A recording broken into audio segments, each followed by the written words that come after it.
लड्डू देखो, लाडो का oil massage हो रहा है। लाडो का नानी कर रही है ऑयल मसाज। कैसे करेंगे लड्डू?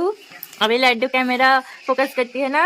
लाडो लाडो, ओरे बावली, दिल की चले पल की चले। मशा देखिस तो सोनाटा। देखिए अभी गर्दन थोड़ा थोड़ा टाइट होने लगा है, पर फिर भी थोड़ा सा मतलब पूरा एग्जैक्ट उतना टाइट नहीं हुआ है। देखिए किस तरीके से ऑयल मसाज हो रहा है।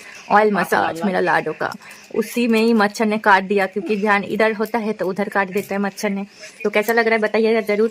अच्छा लगे तो लाइक करना बिल्कुल मत भूलिएगा, और इस तरीके से अपना बेबी को भी मसाज करिए। और यहाँ पे जो बाबू का रोने का आवाज़ आ रहा है बैकग्राउंड में, वो दूसरा फ़ोन में एक वीडियो चल रहा था इसलिए।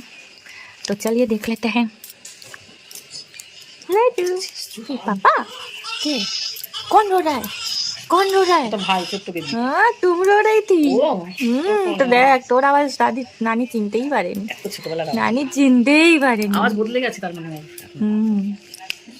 রাজা হয়ে গেছে, চল না হয়ে গেছে।